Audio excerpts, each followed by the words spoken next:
Channel. मी शिवानी तुम्हा सगळ्यांचं स्वाद किचन ह्या यूट्यूब चॅनलवर अगदी मनापासून स्वागत करते.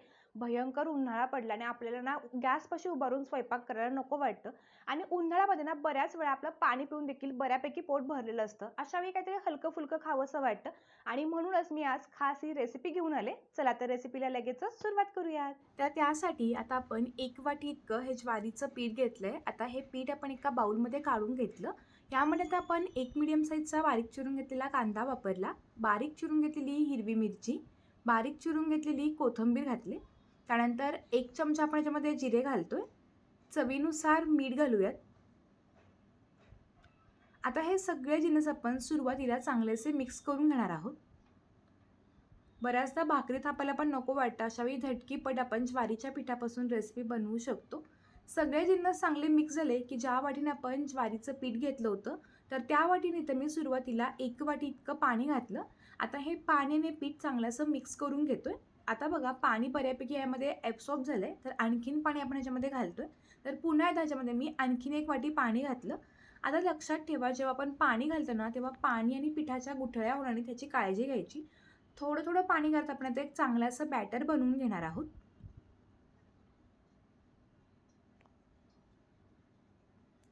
तर इथे तुम्ही बघू शकता, तर 2 वाट्या पाणी घातल्यानंतर हे थोडंसं घट्टसर असं पीठ तयार झालेलं आहे. तर मला आणखीन थोडंसं हे पीठ पातळ हवं आहे. त्यामुळं मी हे छान असं मिक्स करून झालं की पुन्हा आणखीन 1 वाटी याच्यामध्ये पाणी घालणार आहे.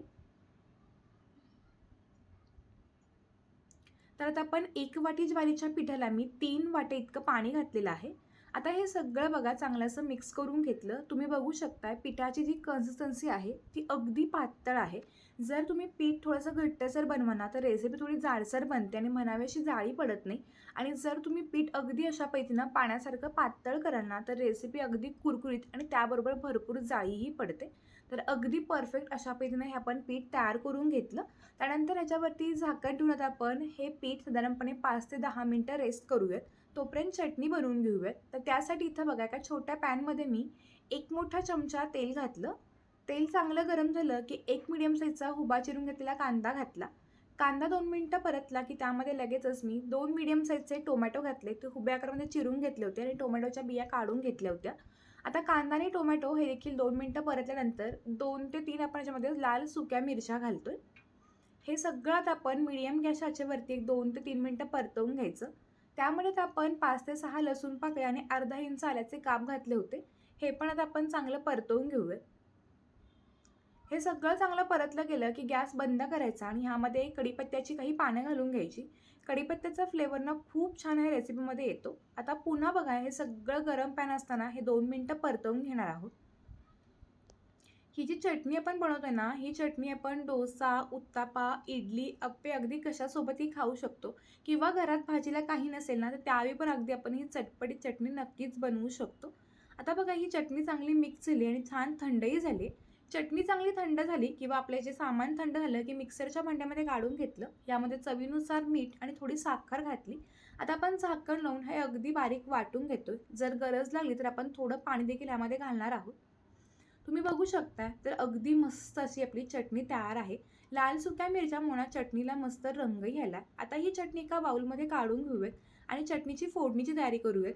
त्यासाठी इथं बघा मी फोडणी पात्रामध्ये 1 चमचा तेल गरम केलं. यामध्ये 1 चमचा मोहरी घातले.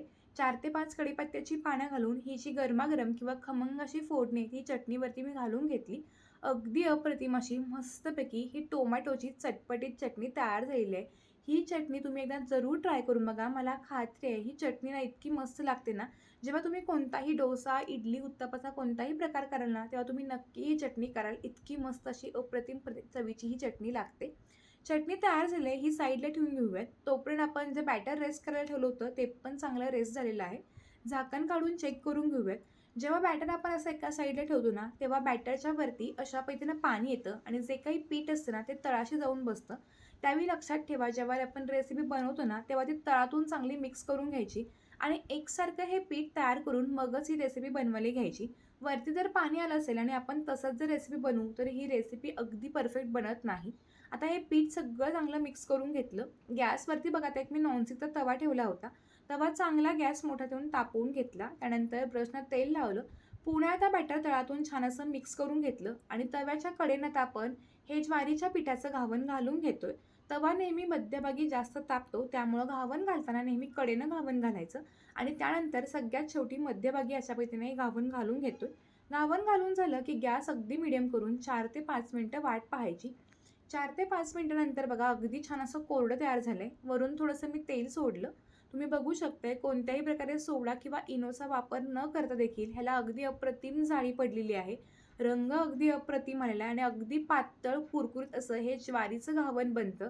बऱ्याचदा त्याच तीच भाकरी खाऊन किंवा भाकरी थापायला जर कंटाळा असेल तर अशी नक्की रेसिपी बनवू शकतो. आता हे घावन अप्रतिम झालंय तर हे घावन काढून घेऊयात. तुम्ही बघू शकताय खालून मस्त रंग आलेला आहे आणि अगदी कुरकुरीत असं आपलं हे ज्वारीचं घावन तयार झालंय. बघता क्षणी खावंसं वाटतं इतकं अप्रतिम होतं. आता आपण अशाच पद्धतीनं बाकी जे सगळे घावन आहेत ती देखील बनवून घेऊयात. त्यासाठी पुन्हा बघा गॅस मोठा करून तव्याला तेल लावून घेतलं, बॅटर चांगलं मिक्स करून घेतलं आणि तव्याच्या कडेनं आपण हे जे घावन आहे ते अशा पद्धतीने घालून घेतोय. सगळी घावन आपण अगदी अशाच पद्धतीनं तयार करून घेतली आणि हे ज्वारीचं घावन टोमॅटोच्या चटणीसोबत तर अगदी अप्रतिम लागतं. अगदी छान लागल्यामुळं ही रेसिपी तुम्ही नाश्त्याला, संध्याकाळच्या छोट्याशा भुकेला किंवा जर घरी पाहुणे आले असेल आणि तुम्हाला काहीतरी वेगळं करायचं आहे किंवा जर तुम्हाला अगदी हेल्दी रेसिपी खायची आहे, त्यावेळी तुम्ही ही नक्की रेसिपी ट्राय करू शकता. कमी वेळेत, कमी साहित्यात झटकीपट बनणारी रेसिपी आहे आणि उन्हाळ्यात नंतर आपल्याला अगदी हलकं-फुलकं खावंसं वाटतं. त्यावेळी तुम्ही नक्की अशी ही रेसिपी ट्राय करू शकता. ही रेसिपी ना साधारणपणे 2 ते 3 तास अगदी आहे अशी कुरकुरीत राहते. त्यामुळे तुम्ही सकाळी बनवून ती दुपारी देखील खाऊ शकता. इतकी अप्रतिम हे ज्वारीची घावणं बनतात.